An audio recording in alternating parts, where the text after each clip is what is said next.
2020 may not have been a good year, but this was definitely the year of Plantitos and Plantitas.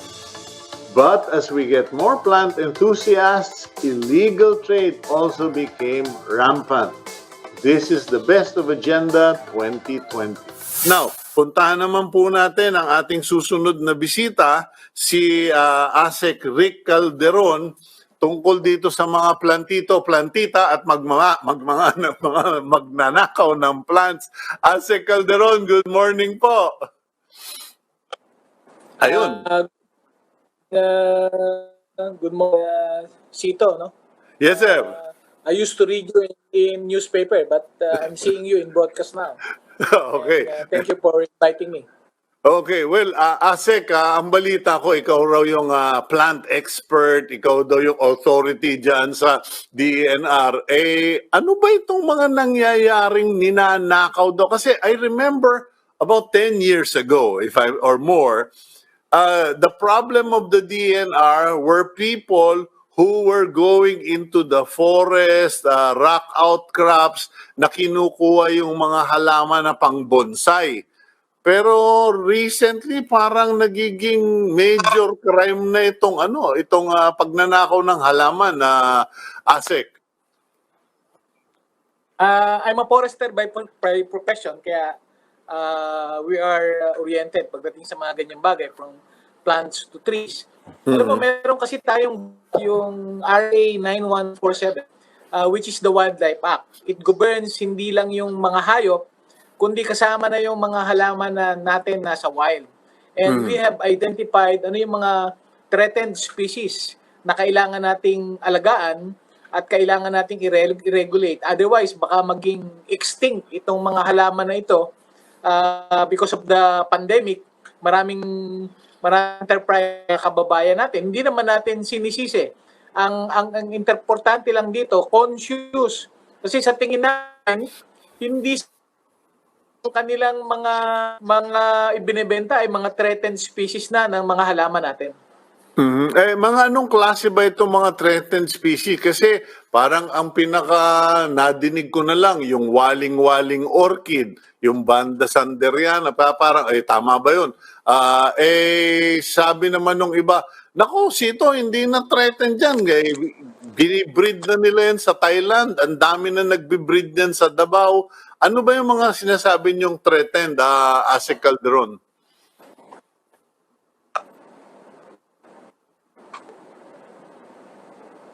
Actually, tama ka, no? Yung mga waling-waling natin, yan ang commonly alam ng ating mga kababayan. Pero bukod sa waling-waling, kung makikita mo, meron tayong mga threatened Rafflesia species. May nakikita rin kami minsan sa circle, mga pitcher plant, no? May mga pitcher plant na these are threatened species at hindi ordinaryong mga halaman ito because from the looks of it, talagang napaka-importante nila. At more common than not, ito ay yung nagagather sa wild. Iba naman kasi ito yung mga halaman na nakukulture sa ating mga bahay-bahay, no? These are basically mga important plant species. Baka ang pinanggalingan nito ay from the wild na, no? Sabi nga natin, critically endangered, yung iba endangered na, yung iba vulnerable na. Pag sinabi natin mga ganun in terms of population and distribution all over the country. Kaya nga, nakita ko rin yung post ng BPI tungkol dito. Ang importante kasi ma-regulate natin ng tama. Wala namang problema kung ang magkakameron ng parang wildlife farm permit itong ating mga kababayan at ang ibebenta nila ay yung mga anak na. Allowed naman yon sa batas natin. Okay. Wala ba tayong sistema o paraan para i-propagate na laang yung mga yan sa mga farms or facilities ng DENR and ng BPI para sa ganon, yung mga tao doon na lang bumibili? Kasi katulad kanyo nitong Department of Agriculture, kung saan-saan pa ako nagpapabili ng seeds, malaman-laman ko kay Secretary William Dar, namimigay pala sila ng buto dun sa DA. Diyan po ba sa BPI, wala sa DENR, wala ba kayo yung mga breeding facility or greenhouses para i-propagate yung mga yan? Yung mga ganito po, talagang investment yan coming from private. Meron po tayong mga botanical gardens. Yan po ay kalimitan na nasa iba't ibang lugar ng bansa. Pero sa batas po natin, pwede po silang mag-apply ng wildlife farm permit, no? Para sa mga halaman na ito, we will allow them to gather yung on a sustainable manner ng mga halaman na ito. I-re-registro po natin yung mga halaman na to at para po legal nilang maibenta yung mga anak, no? Hindi po pwede na yung directly gathered from the wild ang ibebenta kasi baka po maubos yung populasyon nitong mga halaman na ito, ma-deprive naman po yung ating future generation na ma-enjoy nila itong mga halaman na ito. Magaganda po talaga ito. Pero kung makikita nyo rin po yung mga waling-waling na ibinebenta, hindi na po siya galing sa wild. Basically, this is a product of plant culture na inaalaw po natin sa ating mga regulasyon. Okay. Asek, matanong ko lang, kasi kanina pinakita mo yung mga litrato, no? Yung para bang, yung, ewan ko, tama ba yung staghorn ba yun? Yung fern, yung na sinasabit ng marami. Sinasabit nila sa mga puno sa veranda nila. Ay yung pala, ano ba, endangered na ba yun o vulnerable? Pag sabi nating endangered, talagang critical na yung niya. Medyo malapit na siya sa extinction, no? Pag sinabi nating vulnerable, hindi na napakarami, na very fragile na yung mga yan. Yung staghorn fern na yan. Oo. Critically endangered, ibig sabihin, talagang near extinction na yan. Nga kung igagather pa ng ating mga kababayan, hindi nila alam, baka naman maging extinct na itong mga critically endangered. Pagkatapos, kaya ngayon tayo sa DNR, meron tayong dinidevelop na app. Ang tawag namin dito, Wild Alert, no? Yung app na ito, pwedeng gamitin ng publiko, pero na-develop na namin ito for animals, no? From the wild, para yung publiko natin alam nila na kung yung for example, meron silang nakitang picture, pwede nilang kunan nila doon using the Wild Alert kung endangered ba ito, vulnerable ba ito, para inform yung publiko natin na importante itong mga hayop na ito. Minamigrate natin ito sa mga halaman, no? Sa mga halaman. Para inform din ang public kasi kung makikita mo Cito, hindi nila alam yan. Okay, matanong ko lang, Asek, kasi alam ko yung sinasabi mo sa mga hayop, di ba CITES yun, yung yung pag-trade in endangered species. Ngayon, itong mga halaman na ito, sinasabi mo critically endangered, kung makitahan ka ba niyan, pwedeng makumpiska at pwede kang ma-fine. Kasi sa hayop, pag nakitahan ka ng sea turtle, okay, makitahan ka ng piranha. Yung piranha, noong ko lang nalaman na isang piraso, ang fine, 15,000. Dito ba sa mga, yung staghorn fern na yan, o yung mga giant fern tree, meron bang multa yan pag nakita sa inyo kung talagang siseryosohin ng DENR? Actually, yung batas applies to flora and fauna. Ibig sabihin, nag-a-apply siya sa hayop, nag-a-apply din siya sa mga halaman. Pareho lang yun because basically, these are wildlife, no? When you say wildlife, hayop at saka halaman yan.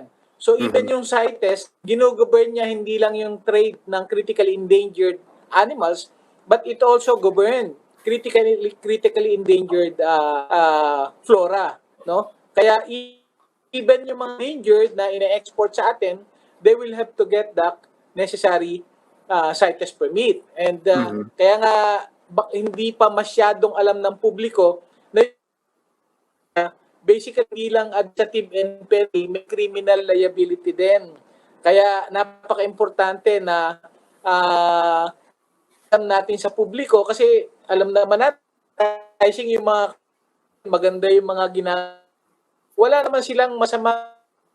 Ang problema nga, wala silang masamang intention, hindi nila alam, nagba-violate na sila ng ating batas. Darating ba tayo, Asek Rick, sa punto na mangre-raid na rin kayo? Kasi ito, pinapanood ko itong mga pinopost na mga litrato, sa Tianggi lang Natatandaan ko noon, doon sa may Baclaran Public Market, dyan ako noon namimili kasi mura yung mga halaman. Kalabas-labasan, pati dito sa may Quezon City, malapit dyan sa may Quezon Boulevard, may Tianggi dyan ng halaman. Pag pinapanood ko yung pinopost na yan, na-realize ko yung mga binibenta doon na sobrang mura, napakamura. Yung pala, mga critically endangered yung binibenta na yun. Magkakahulihan ba dyan? Actually, ayaw Mangre-raid ba kayo? nating dumating doon sa ayaw nating dumating doon sa punto na kailangan natin mag-raid, ano? Kaya nga kami, very active yung ating mga wildlife enforcement officers at this point in time. Kasi this was brought about by na kung saan nagkameron ng mga alternative livelihood yung ating mga kababayan, hobbyists, para masabihan ng tama. So we're focusing on information campaign. Kaya nagpapasalamat ako na kita natin, very active din sa Facebook Live, yung ating BMB Facebook, pinapakita natin itong mga endangered plants and animals para guided yung ating mga publiko, no? Para hindi tayo dumating sa punto na kailangang manghuli pa itong appropriate warning. Minsan kasi kita mo dito sa circle, may mga sinabihan kami dito na mga nagtitinda even mga pitcher plant, which is a very critically endangered plant species na makikita mo lang talaga from the wild. So, itong staghorn fern, napaka-importante nito at sa mga critical elevation mo lang ito makikita. So, napaka-importante na yung publiko natin, basically information. So, massive information drive na ginagawa namin sa Tsaka lumalabas, Asek Rick, parang nagtatapon, nagnanakaw na tayo ng yaman sa gubat. We are robbing our natural resources and then we are selling it cheap sa market, ibebenta sa mga enthusiasts na hindi pinag-aaralan, katulad ng staghorn fern at yung mga ibang sinasabi mong critically endangered, didiligan ng tubig na puno ng chlorine, pagdating lang ng panahon, mamamatay din. Tama yung sinabi mo kasi alam ko, katulad nung fern tree, magandang tingnan doon sa Imelda Park sa Baguio, pag dinala na dito sa Manila, makaraan ng 2 linggo, patay na. Kahit nga sa lipa, nakita ko yan, may mga nagtanim. Bandang uli, namatay rin kasi hindi nila alam na kailangan pala yung fern tree ay napakalapit sa creek o sa stream o sa tubigan. Tama ka, no?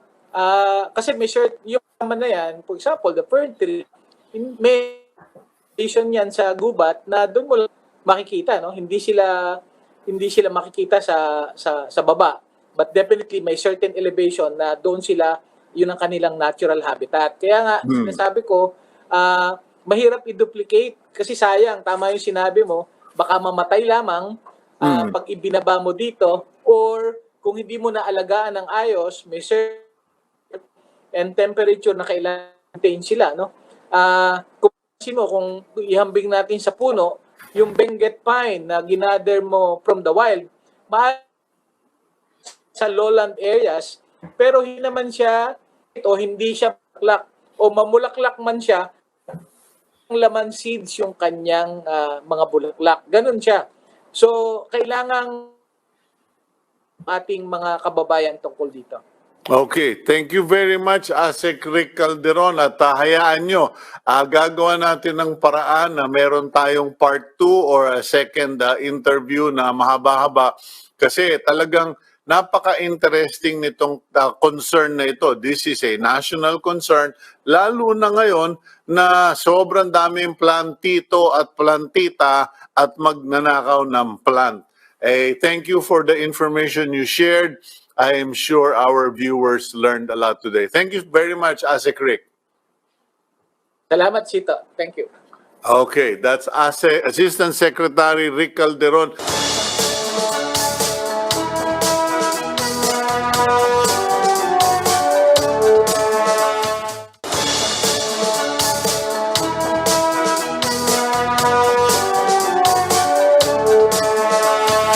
What is the impact of long-term quarantine?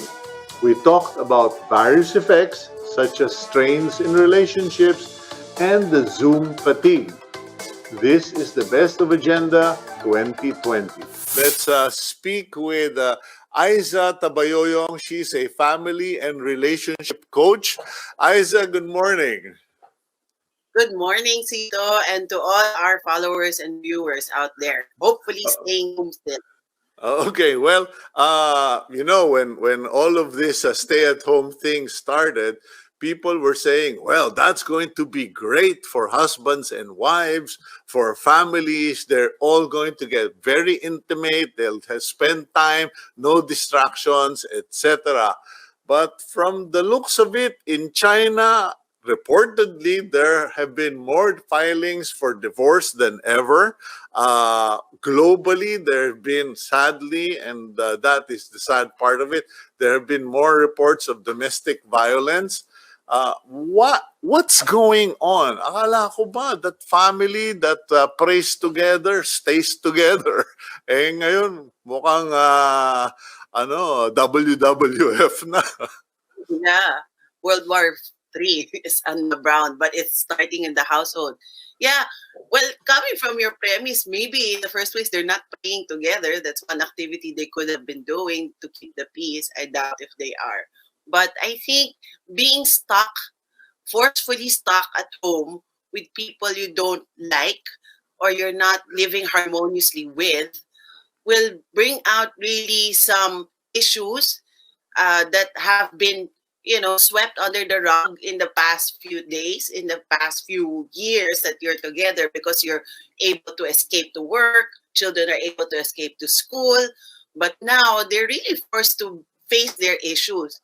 We're always saying that nowadays, past 2 months, we've been seeing how relationships are really tested. It's like a litmus test of the family relationship at home now that you're really forced to 24/7 stay at home. So I think it is coming about because some issues are not faced, and so now you're forced to face it. And if you don't know how, if families, couples, spouses, parents are not equipped with skills on proper dialoguing, communication, and they're seeing each other's quirks and not so good sides, then they're really bound to have conflicts. Okay, given that situation, what should people do? Because I am the sort of type where let's face this and let's deal with it now. But for others who obviously try to sweep things under the rug, try to just kind of avoid it, but are now inside the ring, so to speak, how do they go about addressing these issues or differences para hindi na lumala, hindi maging dahilan para sa batuhan ng plato?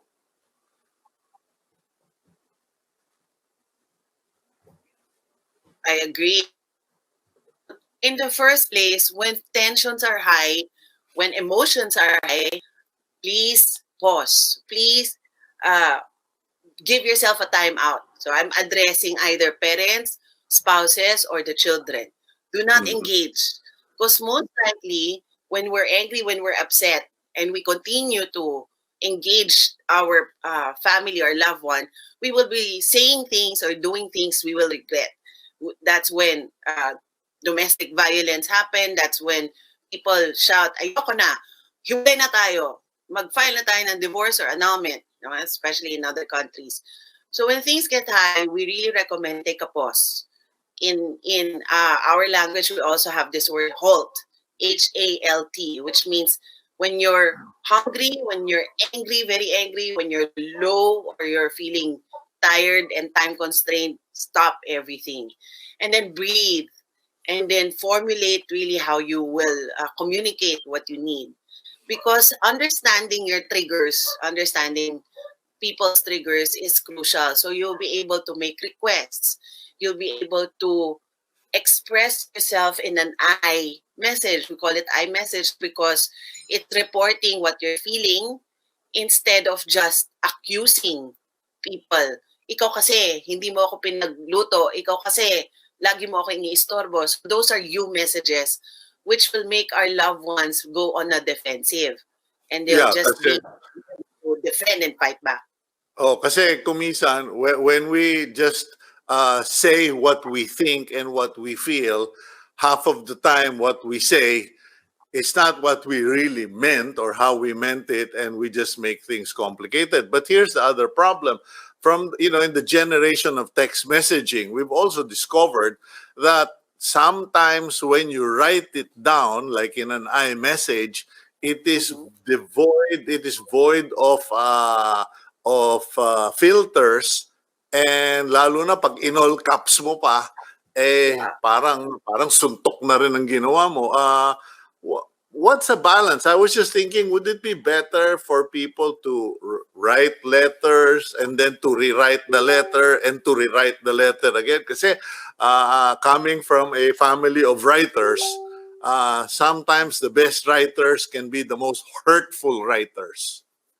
Yes, because your weapon becomes the pen, diba? It's no longer just spoken language. So it depends on your loved one, and getting to know your loved one is key. Some people are auditory, so they prefer being hearing things. Some are visual, like my husband prefers to read things. So sometimes when I have something to tell him, I write it down or I text it to him, but I re-edit and edit. And again, like talking, when you're really upset and you use the cell phone or the pen and paper to ventilate, go ahead, write it down.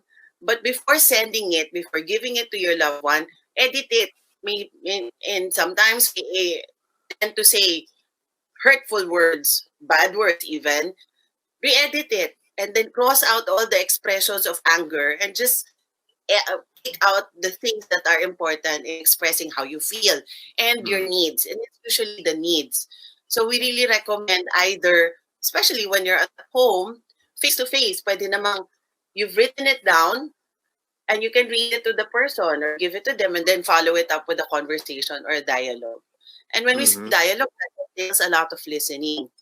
We are, I don't know if it's our culture or as a human race, but we're more trained to speak and not listen so much, which is a waste because we have two of the listening part and one of the speaking part, which means we should be listening more. And we'll be learning more about our children, about our spouses, if we really take the time to listen and empathize. Not just presume things, not just assume things and tell and tell and tell. What should be the tenor of the conversation or the dialogue? Because in my family, we tend to be, because my wife is European, and my child or our daughter is a centennial. Medyo para kaming boardroom para kaming team meeting. But for many of the regular families, what should be the tenor? Paano ba dapat yung kanilang pagsasalita at pakikipag-usap sa isa't isa? Should it be impartial, like a boardroom or like a barangay meeting, or should it be mama, papa speaking to the children? Paano? If you're having a dialogue with your family, it's usually in a space of allowing yourself to be vulnerable. We call this unmasking because in a boardroom, when you're in a corporate world, there's a lot of image protection. There's a lot of, I know what I'm doing kind of look, which can also work if you're brainstorming, okay, how can we make our home more safe?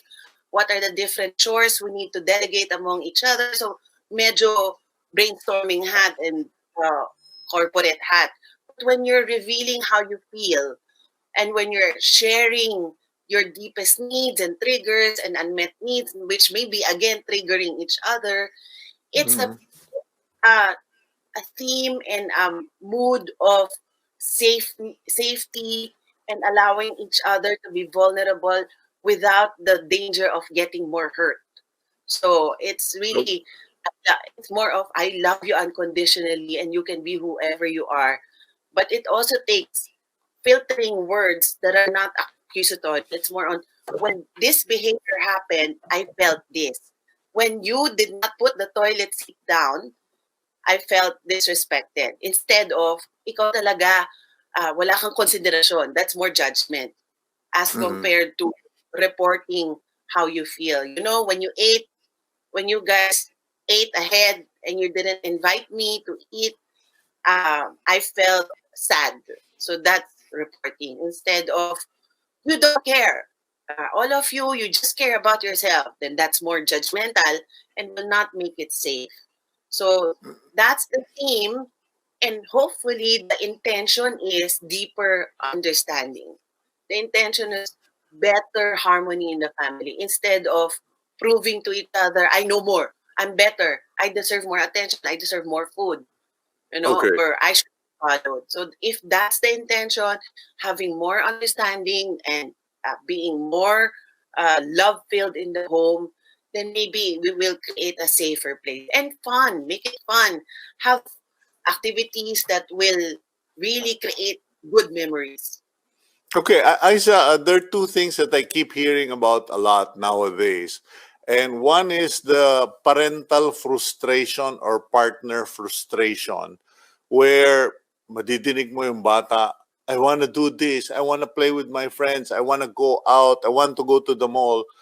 And the parent in you feels so bad for the child, but the person that you are also gets frustrated, angry, and how do you deal with those situations? Because I think it's common, it's quite prevalent that there are a lot of parents out there now who are confronted with this. Parang, anong gagawin ko? Tapos, instead of being able to communicate, lalo pang nagagalit. Yes. Especially when they feel helpless, when they feel unable to solve their children's problems, they get more frustrated. And instead of going on an understanding mode, they go on, stop it, stop feeling that, which will increase the frustration of the children. So, what we will recommend really is number one, calm down. When you're in a better place, na your frustration level is not as high as your child, be there for them and listen. It's okay not to be okay. No, I'm just gonna stress that to all the parents. It's Even your children, okay not to be okay. okay. There will be times when we're feeling low, angry, scared, even anxious, and sad. But there are also times when we're on a high. So we try to collect energy from the moments of high, and that's why we say have fun, have games, you know, bonding time together, prayer time together. But Yeah, when but your loved yeah. one, yeah, when your loved one is not in a good place, just be there to listen. Oh, I understand, anak. You're frustrated. Your graduation has been postponed. I understand. Oh, you're saying that it's supposed to be your summer vacation and we're supposed to be in the beach and now we can't do that, or we're Mhm. supposed to have your summer classes. So just understand and listen to the frustrations of your child. Sometimes expressing it is all they need. Someone to listen is all they need. You don't have to fix it.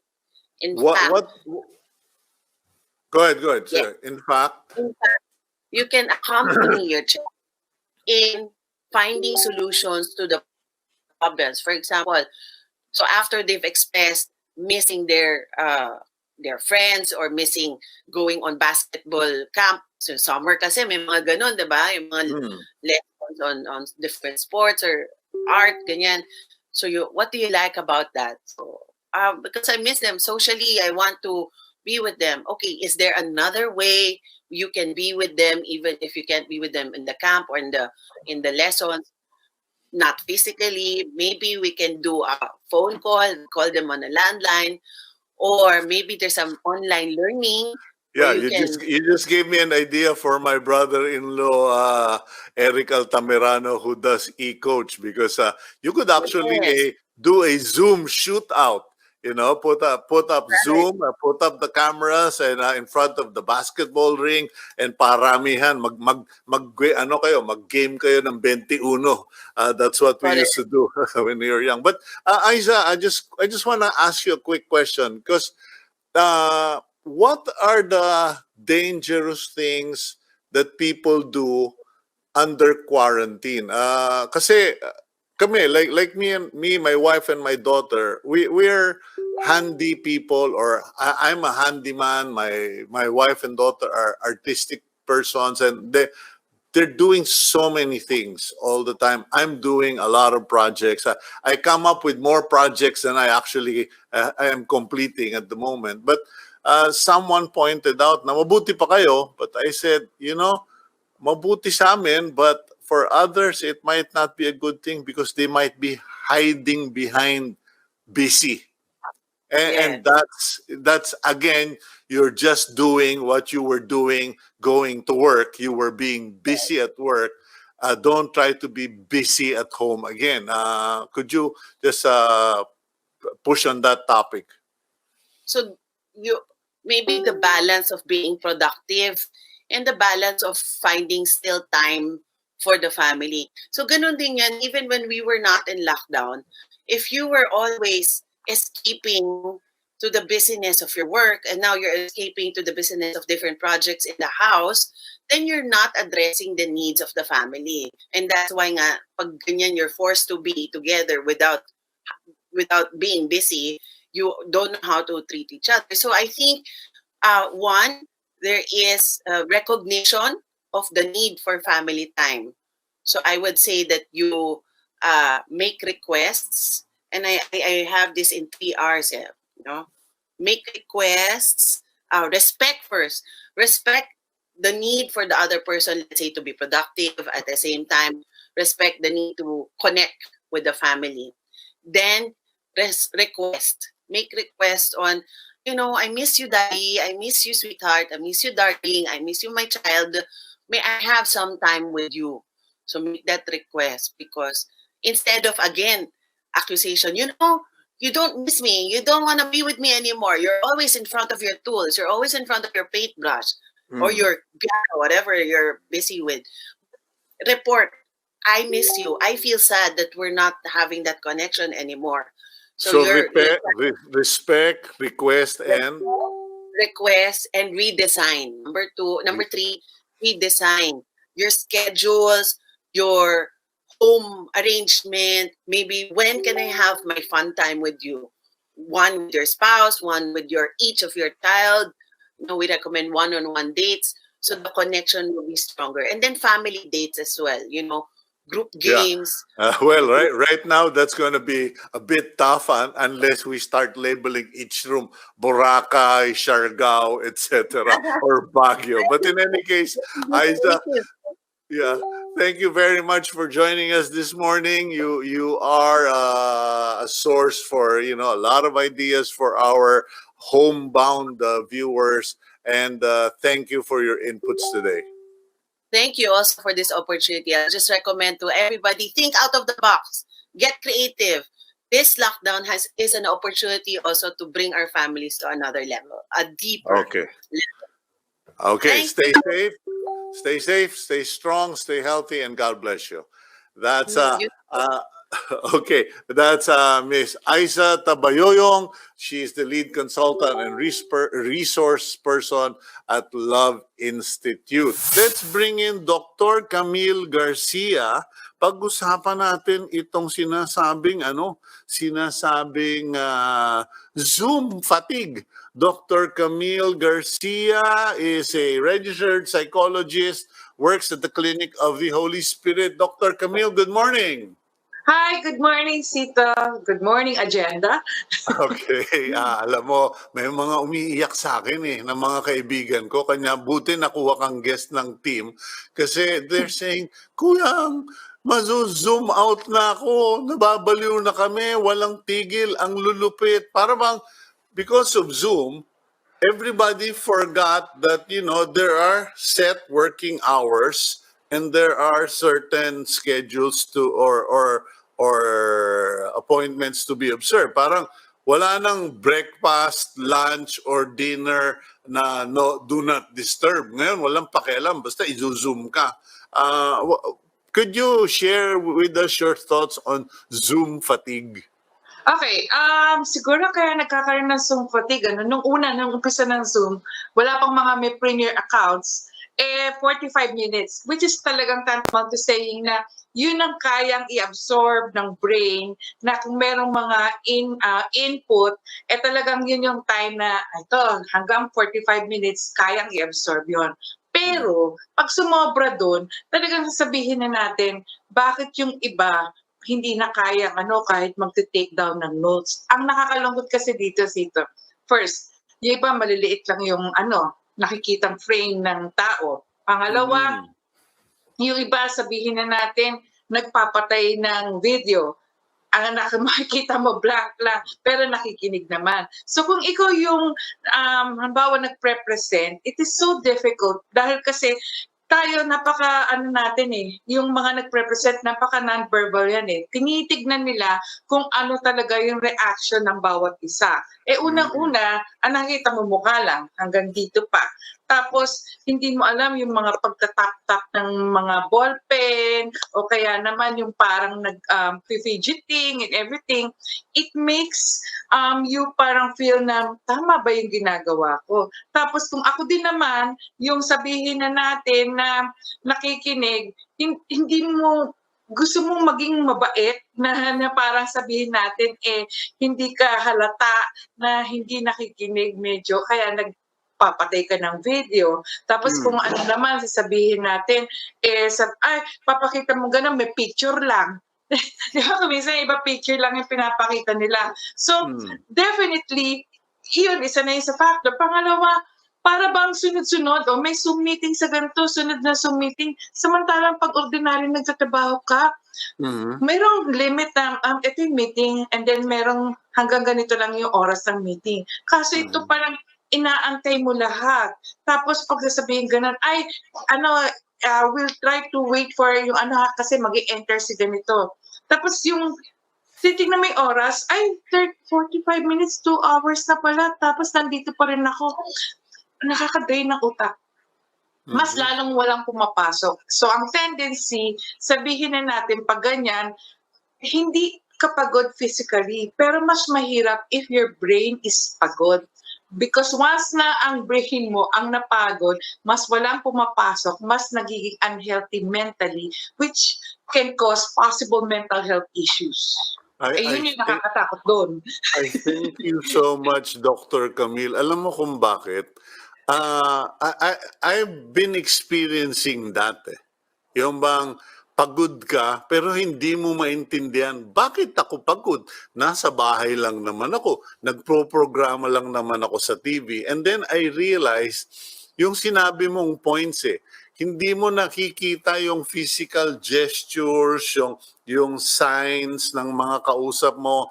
Hindi mo alam kung may nanonood sa'yo o wala, hindi ka studio, you are in a bubble all by yourself. And, I honestly, this morning I was saying to myself, meron ba akong karapatang magpahinga muna, magbakasyon muna? Parang naluluto na yung utak ko. So, how do I know, or how do people know?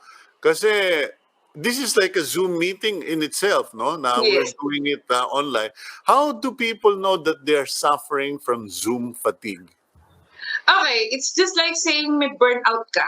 Parang you want to distance yourself na parang pwede hindi mo na ako attend. So pag nag-skip ka na ng mga Zoom meetings mo, parang may Zoom fatigue na. Second, the possibility na you really wanted na magpo-post ka na lang na ano ba yung pwede kong ma-invento na kunyari nandiyan ako pero wala ako. Alam mo yung mga tipong gano'n. Yung picture ko na lang tapos nagsasalita.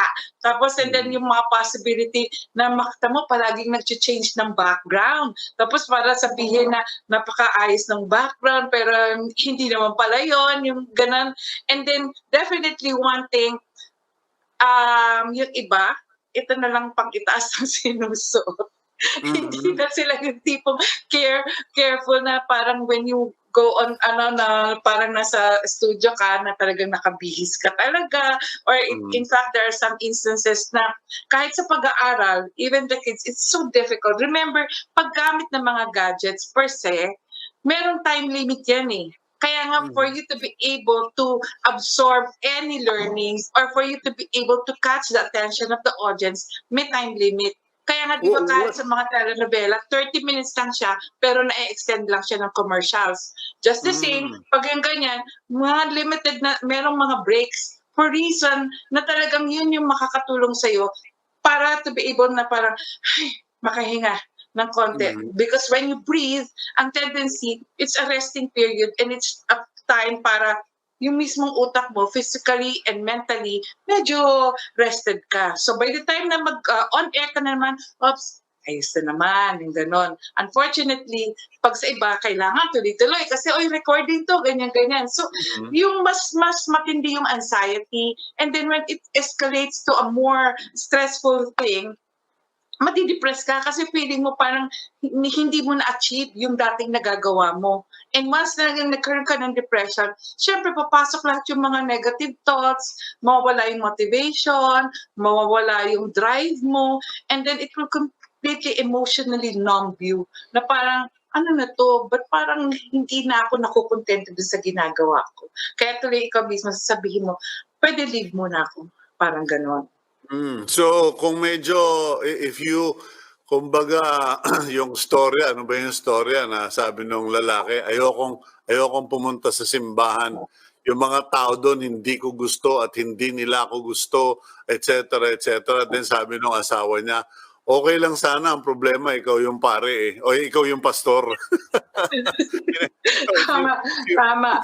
If you're beginning to dislike the Zooms, if you react to it with trepidation, anxiety, those are the signs. And if you want to butt out or to cut out, or yung sabi mo nga, nagpapatay ng video, ginagawa ko na yun eh. Actually, kasi parang sabi ko, mag-aayos pa ako, mag-o-observe lang ako nung Zoom meeting. So pinapatay ko na yung video ko, but not realizing na baka may ano na pala, medyo napafatig na. Now, what's the risk of people ignoring Zoom fatigue? Kasi your body or your mind is already telling you all the telltale signs, but many of us will just ignore it because I have to, it's a job, mabuti nga may trabaho pa ako ngayon, etc. What's the consequence of ignoring Zoom fatigue? Okay, the risk factors ng ganyan, actually hindi mo makikita eh. Yung possibility na, one, after yung mag-resume na tayo sa halimbawa, yung talagang face-to-face meetings or even nasa live na studio ka nun, you might be experiencing post-traumatic stress disorder for reasons na nagulat ka na parang traumatic pala yung naging kahit pag sa Zoom meeting ko, yung parang ganon. And then at the same time, yung magkakaroon ka ng possibility na mas magiging anxious ka na kasi mas nagiging uncomfortable ka na pag nakita mong live na, and then it will be so difficult for you na lalo na yung iba kung hindi ganun ka-resilient sa mga ganitong klaseng pagkakataon, they become more stressed to the point na maging sleepless, and then ang mangyayari, ang intrusion of thoughts na sasabihin, ano ba yung pwedeng mangyari bukas? And then, sasabihin nila, hindi, nakapikit naman ako nakatutulog ako Unfortunately, kahit na natutulog ako, gising yung diwa mo for reasons na gusto mo kasi palagi na maging interesado yung mga tao. Kaso paano kung hindi na nagkakaroon ng interest Lalo na kung ang dami-dami kakausapin. Tapos, nasa isang malaking monitor ka lang, nakita mo, liliit ng mga taong ganun. Tapos, let's hear from gaganon ka pa. So lahat ng klase, from physical na eye strain, yung mismong ikaw magkakaroon ng migraine, psychologically, nasa-somatize may behavior na hindi mo alam bakit nagkakaroon ng ganon. Unconsciously remember, kung hindi mo binibigyan ng pagkakataon yung sarili mo to relax, yung sarili mo to be able to parang take a deep breath na kahit na lakad ka lang or kaya naman parang tahimik lang ng konti, yung parang to introspect what is happening, make it a point na you really wanted to be physically and mentally healthy. Because sometimes, pag siningil kayo niyan, remember, ang PTSD, it doesn't come nang yung sabihin natin, after yung nangyari na to, na event na to. No, it even comes after a year or even after 2 years. So baka magtataka ka ngayon, bakit ako nagkaganito? Tapos pag nag-trace back ka, ay, ito pala ang dahilan. Kasi nagkaroon ako ng sympathy pero in-ignore ko. You know, it's interesting that you mention what you mentioned, no? Because we're talking about Zoom fatigue. It's a relatively new technology, therefore a new condition, if you want to call it. But the fact that you raised post-traumatic stress disorder relative to COVID-19 pandemic and quarantine, medyo maraming nasa gobyerno or in the medical field have failed to recognize that na this can be the cause of post-traumatic stress disorder. And pag tayong lahat ay nag-manifest ng PTSD. PTSD, ano yan, yung bang magkakaroon ng epekto sa sa ugali mo, sa pakikitungo mo sa ibang tao. Generally, what would you expect will be coming from COVID-19, PTSD, and Zoom fatigue? Okay, there are possibilities na magkakaroon ka ng recurrent na mga distressing memories of what had happened. And at the same time, there's the possibility na you have negative thoughts about yourself and then other people. And then yung feeling mo na nandun yung hopelessness na baka pati yung future ko, ganito na rin dahil kasi it was caused by the pandemic. Remember, Cito, dito sa PTSD, may triggers to eh. So even when you see yung people na, ay, yan pala yung boss ko kasi hindi ko pa nakikita. Or yan pala yung teacher ko all the time. So every time na na-traumatize ka ako niya kasi sinigawan ako habang nagzo-zoom eh. Alam mo yung tipong gano'n. And then sometimes yung mga triggers ng pandemic, halimbawa may sunog na nangyari during the time ng pandemic. So na-traumatize kang gano'n. Baka pa pwede na ang mangyari every time na makakaamoy ka ng barbecue, na yung di ba may usok lahat yun, natitrigger na yung PTSD mo because of that, yung smoke lang ng barbecue or even yung mga sounds, yung mga yung mga usong kanta na puro about healing or ganon pero naririndi ka natin nagitinig mo yung mga ganon. So talaga may mga triggers na even the slightest yung words na pag nadinig mo COVID, takot ka na. Parang ganun, or matinig mo the word pandemic, takot ka pa rin. Okay. Yung may mga even words, even yung mga TV shows, na yung time na pinapanood mo ng pandemic na kahit pa ulit-ulit, yung mga lugar na talagang, kumbaga sabihin niya, pinalayas nga kami dyan sa dati naming bahay kasi hindi kami makabayad ng renta. So ang daming mga possibility na bigla na lang magkakaroon ng triggers and then it will really affect you to the point na you become depressed, mag-isolate ka, or nagiging violent ka kasi ako every time someone mentions to me yung mga rental na yan nagingit-ngit ako sa inis. So I guess I'm connecting to past experiences. In any case, Dr. Camille, thank you very much. I think the most important thing you pointed out is that while Zoom meetings are a tool, they can also be a curse if we do not recognize that technology is supposed to help us, not harm us. And also, yung sinasabi mo ang post-traumatic stress disorder because of COVID-19. Kasi ang treatment natin sa COVID-19, it's a pandemic, we live with it. But we fail to realize that it's going to cause a disorder, a stressful disorder in ourselves. Okay, thank you very much, Doctora. Ay, welcome. Thank you rin, Cito, for inviting me.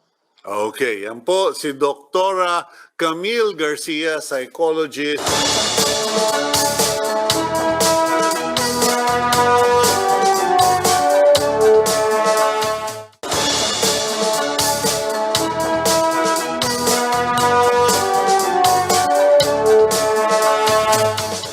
do you manage your finances better in the face of the COVID-19 pandemic?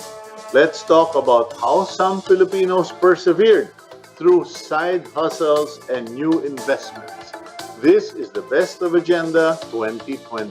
With us is a well-known personal finance coach in the country. He has over 30 years of experience in financial service industry. Naka-30 na ba itong batang to? Kabata pa nito ah. Let's speak to Randall Tiongson, registered financial planner. Good morning, Kuya. Good morning. Paano nangyaring 30 years of experience? Kabata mo pang bata Actually, ka. 32 na, sa totoo lang. 32. Talaga? I'm in my 50s. Okay. So, medyo nag-umpisa ka nga palang bata-bata, no? Medyo Oo, malilimutin na ako. In any case, I'm in my 50s already. okay, welcome to the program. And, Thank you for having me again. Yeah, let's discuss this thing. Actually, it's very timely because I myself have been thinking about it. Sabi ko, by next year, I'll be 65. Traditionally, I should be retired if I was working in a company and I had a career path. But being a talent, freelancer, etc., yung mga katulad namin, walang ganon. Kung hindi kami mag-force savings o gumawa ng placements, talo kami. Now, what's the reality? Yung kumbaga, pag lumalabas ka, what is the reality as far as Filipinos are concerned? Talaga bang konti lang sa atin ang may retirement fund at bakit? Okay. I think there's a study that I saw, East Asia survey, na only 8% of Filipinos actually have, parang 8% na merong mga investment instruments pang retirement. Stocks, bonds, mutual funds, all put together. So, that's the number that we've seen. Yung BSP study kasi also includes mga SSS, and GSIS. Pero, basically, talagang ganyan yung nakikase mo. Kaya nga, sa Pilipinas, uso pa rin yung tinatawag natin sandwich generation where yung mga nagkatrabaho, they have to support their parents financially and then support their children. And that's a pattern that we're seeing right now. As to the reasons, many other reasons, no? Siguro, andyan na rin yung medyo marami sa atin, mahina ang kita. Pero I guess marami dito are behavioral or cultural in nature, no? That simply put, even those who can, siguro hindi talaga nagre-ready for retirement kasi feeling nila matagal pa yon until andyan na, or feeling nila somebody who's gonna take care of them. So, mataas talaga yung dependence natin on family. Okay. Now, ngayon, how has COVID-19 and its impact on the economy affected the traditional or the common ways that people prepare for retirement? Kasi katulad kami, sinasabi namin, pag wala na talaga, paupahan na lang natin tong bahay at doon na tayo sa probinsya manirahan. Simpleng buhay, plant your own, live longer. Kumbaga, make do. Pero nung nag-COVID-19, sabi ko, lekat na yan, baka mamaya ka mo, wala kang makuhang tenant o mag-uupa ng bahay kasi lahat walang trabaho. Ano naging impact at ano yung mga tinamaan? At least kasi ngayon, ang hirap gumawa ng mga survey and study kasi parang nasa survival mode pa din tayo, no? Parang yung mga ganung bagay masyadong malayo tingnan sa mga Pilipino. And everybody's just looking, paano ba magsusurvive? Unfortunately, siyempre, itong mga ganitong bagay, nalagay sa back burner din, di ba? Kasi at this point, paano ba ako magsusurvive? So, ang focus ng mga tao ngayon, paano ba magkaroon ng extra savings para pagdating ng panahon, pag nagkaroon ng humaba itong COVID na to, may pera pa tayo. So, that's the part. Now, that's the sad part. Kasi ang tinuturo nga namin, kasi we still need to plan. Especially, kunyari, may income ka pa, may pumapasok ka pang pera. Sana pa rin, meron ka pa rin tinatabi. Kasi lahat naman, yung ginawa mo naman, Cito, yung may bahay ka and everything, that's a form part of a retirement planning din naman. Kaya lang, nung na-realize natin ngayon na pandemics and like this, nasisira yung mga diskarte natin, no? Pag nag-iwan ka naman ng pera sa investments, pwede nalulugi ngayon. Pag nilagay ka naman sa property, pwede walang uupa. I think right now, many people are experiencing 50% tenancy, no? So, yun yung mga nagiging problema. So, it's really a struggle. Pero, the more reason we have to prepare, the more reason we have to plan, the more reason we have to set aside money. So, best effort talaga eh. That's why we've been encouraging a lot of people na tingnan mo muna ano yung pwede mong gawin, ano pwede mong i-cut, ano pwede mong i-save, ano pwede mong tanggalin na gastos at this point in time so that nakakapag-ready pa rin tayo. Kasi, well, number one, lahat naman tayo, umaasa tayo sa tayo na mag-recover na rin tayo. So that's something I would do. But naka-ready ba tayo doon? Baka mamaya, pag open na ekonomiya, balik din tayo sa dati. Di ba, wala lahat ng efforts natin. Okay, now the question is, kasi sabi mo nakapagtabi ng pera. Medyo tagilid ngayon yung being landlord or having property. Sabi mo 50%. Yung mga kakilala natin na nag-invest sa mga paintings, jewelry, patay. Maghintay ka na muna for the next 10 years. Pero yung pagtatabi ng pera, kasi nung nasa Amerika ako noon, hindi ko naman kinahihiya ito, 1 taon at kalahati ako na wala akong credit card. Puro cash. And I discovered that when you live like that, limited talaga yung pagtatapon mo ng pera at saka nakaka-bargain ka sa Amerika pag cash ka nagbayad eh. Dito ba sa Pilipinas, does it make sense to just keep cash instead of placing it in some more active investments? Kasi di ba kayo mga financial planner, sinasabi nyo lagi yan eh. Dapat active investment, hindi yung passive savings. I think, importante lang kasi alam mo rin allocations, no? Part of your, ang tinuturo kasi dapat namin is yung how to create a portfolio. Portfolio is very important. Na part ng investments mo, active, part ng investments mo, passive, part ng investment mo, real property. So, ganun yung actually yung ways mo. Kasi nga, ang investments kasi, you do that so that your money will grow. Kasi syempre, kakainin din ng inflation yan pag hindi naman lumalaki, no? Pero hindi naman lahat ng pera nalagay mo doon. So, and that's why we teach people, dapat may emergency fund ka, may liquid funds ka, para gagawin mo yan. Or, merong mga investments na liquid enough, like yung mga money markets, yung mga savings accounts na mataas ang interest, meron naman mga ibang options na pwedeng gamitin din for that. So, kailangan siguro alamin mo ano yung mag-work sa'yo, ano yung portfolio na babagay sa'yo. Ang ina-avoid namin yung extreme. Kunyari, may maraming ganito, Pilipino, puro lupa, puro property, walang liquidity. Problema yan.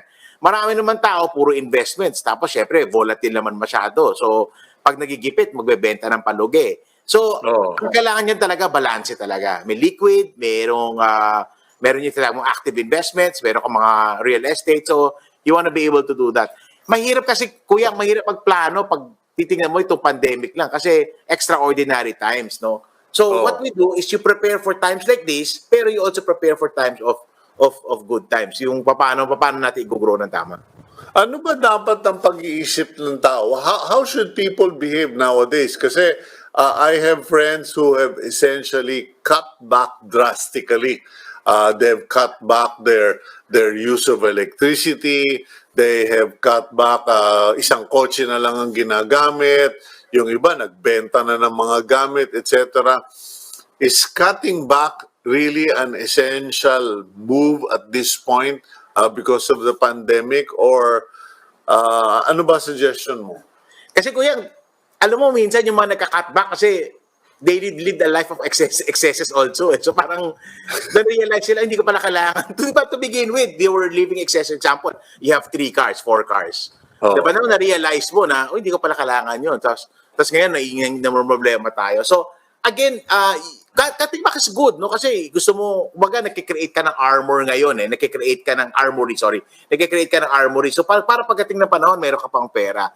And then also, the other factor is, ayaw mo masyadong lumalabas ang pera ngayon. Kasi pwedeng restricted ang pagpasok ng pera. Kasi input-output yan, eh. Pwedeng ibang tao, malakas ang gastos kasi malakas kumita. Now that the income has been threatened, if you're a business person, depende ano negosyo mo, pero chances are you're not earning as well before the pandemic. So, kakat ka ngayon talaga. So, it's a natural reaction. Ako, I encourage people na tanggalin yan. Ang maganda nga gawin na tinuturo namin ngayon, pag nag-normalize tayo, huwag kagad bumalik dun sa dati. Baka, kasi kaya mo nun. We realize that we don't need multiple cars. We realize that we don't need in joke ko nga, hindi pa natin kailangan maraming sapatos, no? So, mga ganun bagay. So, take a look at your shoe cabinet ngayon. Okay. Well, tama yung sinabi mo, Randel, kasi, first, it's good to cut back, especially when you don't have much activities, you don't have an income stream, etc. Medyo siguraduhin mo mapapahaba mo yung PC mo. Ngayon, second is what you mentioned, that if things in your life, kasi I don't think COVID-19 is going to go away that soon. So, but some people parang, oy, may konting business na tayo, oy, meron na, nagmo-move na sa office, biglang nagre-revenge buying. Yun. At saka meron ako mga nakikita, hindi nga nagre-revenge buying, pero naman, para bang mga addict, everyday may bibilin to address the addiction of possession. Parang sabi ko, miyat-miya, nasa coffee shop ka, miyat-miya, nandun ka sa mall, yung mga kakilala ko, ano ba yan? Then it occurred to me, their coping mechanism. Ano masabi mo dyan? Iba na ngayon kasi ngayon online selling, online na yung gagawin nila na di ba? Madali, mas madali ngayon, kuya, di ba? Add to cart. Joke naman dyan, add to cart, add to cart, add to cart. There's kasi ang problema niyan, there's something really wrong. Not even wrong, but there's something internal in you that needs to be addressed. Kasi alam naman natin na, it's while it's nice to have a lot of stuff, they cannot really give you true joy and true enjoyment. Kasi di ba, ang maganda nga nitong COVID, I think sa marami ako na narinig, marami nakita nila yung value ng family, yung pala, nakita nila yung relationships pala, mas importante. Tapos, di ba, I mean, ganun yung mga bagay, hindi natin, like, we're good friends, we don't need to see each other to be good friends, no? So, yun yung mga ganung bagay na nababago sa atin. Yung mga iba talaga nahihirapan talaga mag-cope up. So, I think that is something that they need to deal with. Kasi at the end of the day, babayaran nila yan eh. At the end of the day, paano sila financially? Doon na naman tayo, statistic ka na naman na you're one of the Filipinos na walang tamang ipon, walang pera sa retirement, aasa ka sa anak mo, mapagiging pabigat ka sa mga anak mo, yun, babalik na naman doon eh. So that's the problem, that's the essence of why we need to educate Filipinos pagdating sa mga ganitong bagay. Okay, so at the end of the day, yung bang cash in the bank or cash in the safe or cash in the mattress, a better option under COVID-19? Better is not the correct term, kasi siguro appropriate in the terms of you maintain a certain level of liquidity. Kasi syempre, cash is always going to be good. Sabi nga nila, cash is king. Has always been the option, no? Two ways yan eh. Cash kasi para meron ka pang gamit. Or for those who have excessive cash, tawag naman dyan, maraming dry powder, marami silang pwedeng lagyan ng pera ngayon na bargain, di ba? So, yung mga ganun bagay, like, certain very, very good stocks of the market are really down today that alam natin kikita sila. Kasi I've been tracking what's happening with the corporations. Some of them have done a great way of pivoting and changing their business model na we feel it's gonna be good for the future. So, yun yung mga ganun bagay. In fact, I think by now, pwede ka na mag-bargain hunt ng properties eh. Siguro, if you stretch this until maybe the next 2 to 3 months, yung mga nag-hold off to their own property na ininvest nila tapos wala na silang pera, now they are forced to sell it. Nakita namin rental rates are going down. Ang dami mga excesses to ngayon ng mga pwedeng gawin. So, for that. Ang nakita ko madaming nagbibitaw ng kotse. Parang miyat-miya na lang nakikita ko may nagbebenta. Pero hindi ko pa nadinig. I haven't heard of people actually discussing that properties have gone down and properties are being released into the market. From your side, are you seeing we're seeing slow pa lang. We're seeing a little bit of that. Our own estimate was that by August, if this COVID is not lifted, we will see that. So the first thing that we saw is rental occupancy. So, syempre, pag bumaba ang rental occupancy mo, mapipilitan ka magbaba ng rental rate. Okay? Kasunod na niyan, prices. So, kasi ngayon, yung mga may hawak na property ngayon kasi may pera pa eh. Pag nag-stretch pa ito ng konti, mapipilitan sila. So, the price, I don't see a significant decline in prices, pero even for those who were intended to sell, will now begin to think of selling. So, makikita natin yung price action yan. So, there will be a higher supply. And of course, a higher supply with a softened demand will mean a lower price. Okay, I've heard of some people saying na Kuyang, dito sa parts malapit sa Manila Bay, yung mga parang condominiums doon, yung mga luxury condominiums, may yung mga tig to 25 million. Hindi, actually, hindi naman luxury na 25 million. Parang normal na rate na lang yun for a big condo eh. Pero ang nangyayari raw, may mga namimiling mga Chinese, tapos pinapasa nila ng 30 million. Ano ba yan? Is that a good idea given the uncertainty of times? Yung area na yun, there are certain areas of the countries that are pogo, ayoko nang gawin na pogo infiltrated, no? Pero pogo heavy. Oo. Pogo heavy. So then yung mga pogo heavy na yan, they need people to, they need their, kasi sa pogo, Chinese din ang empleyado mo eh. So kailangan mo ibahay yan. Of course, pag taas yung mga posisyon yan, mas maganda yung mga bahay, mas malalaki yung mga condo nila. So, kasi iba-ibang tier din yan eh. Iba-ibang tier. Yung mga manager, mas malalaki yung mga unit nila. So, marami, Filipinos and Chinese aside, doon sila kumikita kasi yung rental rate nila nag-umakyat.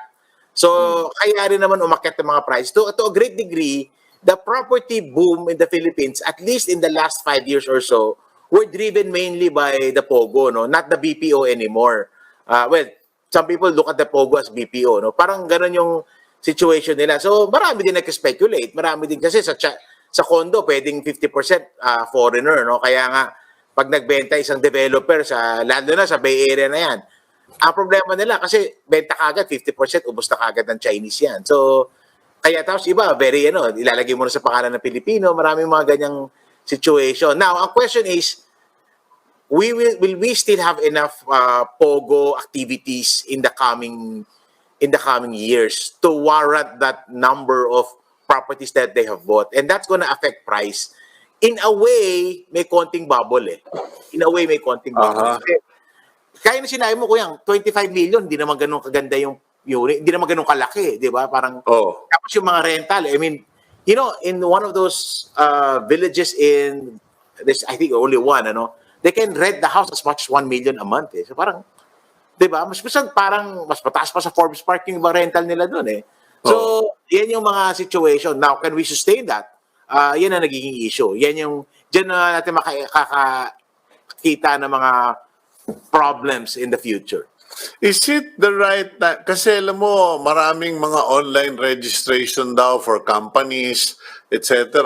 Pero, at saka may mga pumapasok na sa pagnenegosyo. Medyo ngayon lang nga ako nakakita na ali na nakamotorsiklo. And tinitingnan ko siya, mukhang may pinag-aralan na tao to, parang pero iniba niya yung lifestyle niya. Yeah. Naggawa siya ng motorsiklo, nandoon na yung mga gulay niya, and then dumadrive na siya sa barangay, umiikot, sabi ko, ano ba ito? Talaga bang because of there is no more office work, we have to really come up with small businesses? Is small businesses going to be a long-term proposition in the Philippines or pansamantalang yan, kumbaga pamparaos gutom lang? I think depende rin sa intention ng mga tao. Of course, meron mga tao talagang kailangan na mag-survive. Ang maganda kasi sa atin, tayo eh, mabilis tayo lumipat sa survival mode. No? Yung mga highly entrepreneurial na kahit na empleyado, meron tinatawag mong may tinatawag mong pivot modes, no? So, uso yan, yung pivot na yan, that's a very millennial term, no? They use that a lot, no? So, natututo sila. Yung iba naman, nadidiscover nila kung ano yung mga strengths nila, no? Yung mga ganung bagay. So, I guess, for me, it's a good thing. Kasi, alam mo, ang ekonomiya na maraming small businesses is a good thing, eh. Mas stable yan, no? Kasi, you can take care of employment better that way. So, I hope that maraming tao ma-discover nila yung beauty of entrepreneurship. I hope that they can sustain that. Kasi yung changes sa economy natin, medyo, for me, it will take many years to go back to where we are. So, it is a perfect time for small businesses to rise up at this point in time. At saka, at the end of the day, ano ba choice mo? Let me, my daughter, for instance, let me talk to you about my daughter. She is a PR specialist. PR specialist din. Sinong gusto mag-PR ngayon, di ba? Mga ganun, di ba? So, she's pivoted. She started to sell kimchi in a bucket. Mga ganyang diskarte, no? Branding it well, use what you learn, and then now use the online facilities for that. So, nagsusurvive siya. I mean, hindi niya sinasabi sa akin yung income niya, pero tingin ko, hindi na nalalayo din sa kanya kinikita na namamasukan siya. So, mayroong mga tao na di-discover yon. The absence of the stable 8 to 5 job has forced a lot of people. Kasi may mga companies kayo na nagre-retrench. Or pwedeng hindi naman nagre-retrench, pero titingnan mo rin yung future mo. May future pa ba ako dyan?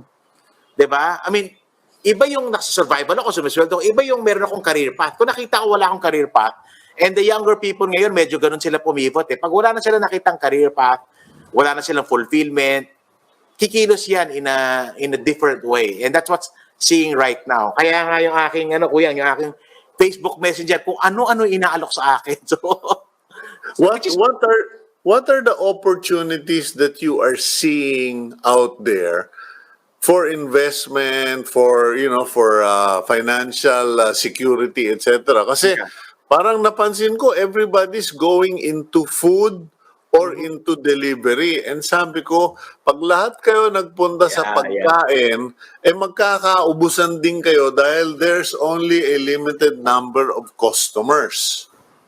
That's the nature of business, no? It's dami ng pangalan yan, the shawarma principle, the Zago principle, kung ano.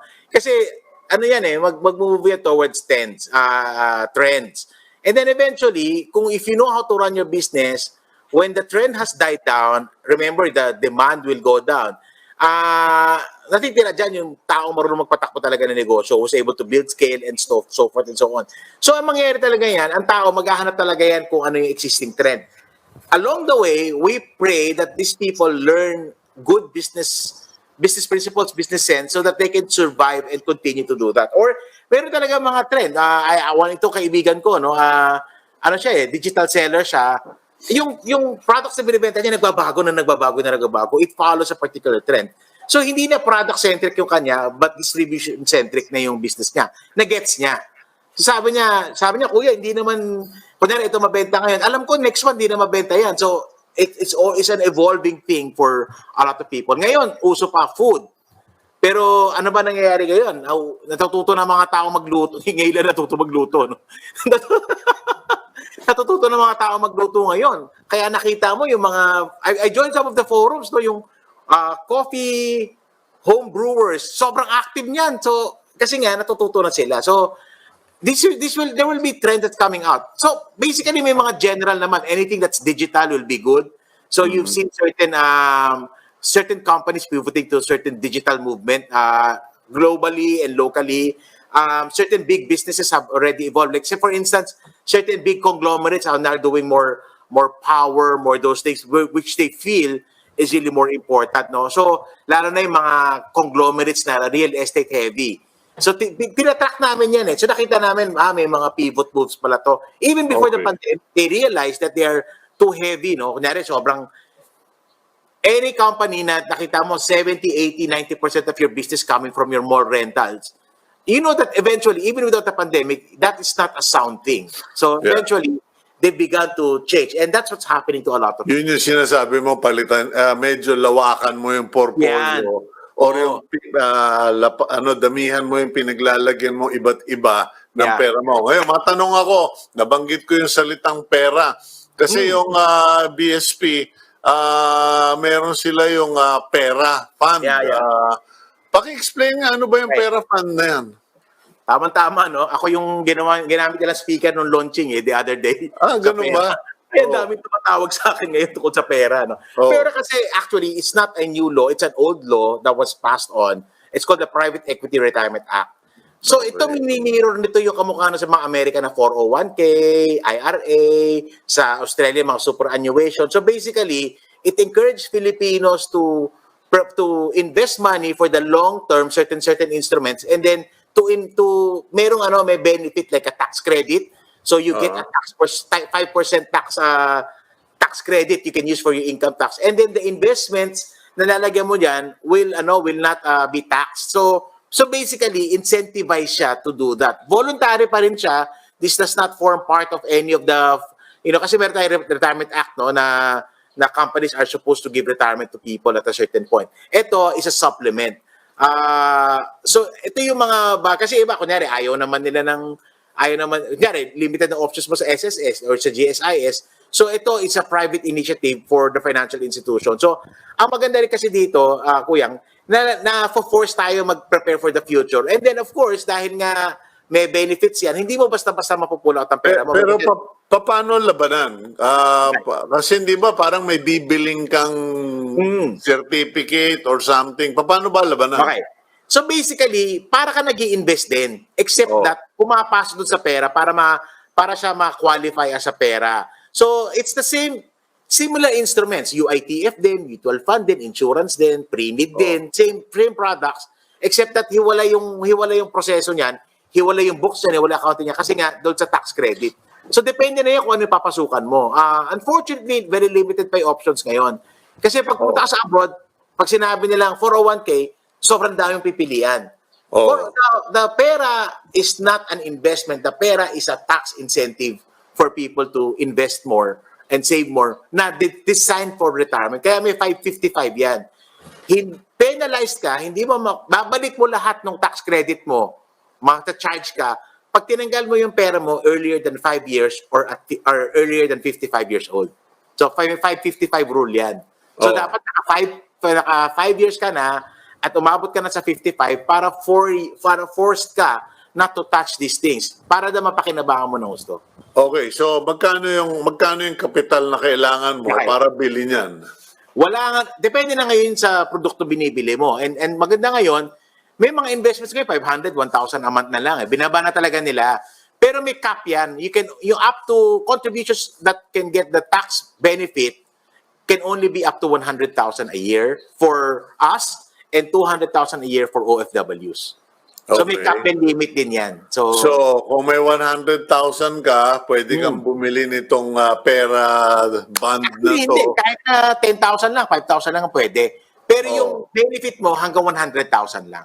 So kunyari, assuming, Kuyang, nag-decide ka na, 10,000 a month, ihuhulog ko dito sa investment na to na pang pera investment. So yung first 10 months mo, yung up to 100,000, dun lang may tax credit. Yung last 2 mo, wala na. Okay. So, yun yung ano. Hindi lang tax credit sa'yo, no? 5% tax credit yan. So, automatically, para kang kumita ng 5% automatically, di ba? Kasi nga, babawas pero paano kung retired ka na? Meaning, retired ka na, 65 ka na, wala ka ng trabaho. Hindi yan para sa kanila. Para ito sa mga the pera is for those who are preparing for retirement. Kaya may 555 rule. Okay. Hindi ito pang retired na tao. Okay. Pag retired na tao, ito, para may pera ka pang retirement. Okay. Mo, tatawagan kita ulit. Maglista ka nga ng saan tayo pwedeng gumawa ng kabuhayan dahil maraming katulad kong baboundary na. Wala pang pera. Hindi pa nakakaano. Actually, you're doing it. Farming is one of the best ways to do it at this point in time. Farming, you plant what you eat. Pero ganun talaga buhay. Okay, Randall, thank you very much for your time. Thank you. And please take care of yourself. Regards to the family, bro. Salamat. Okay, yan po si Randall Chongson, financial advisor, financial planner.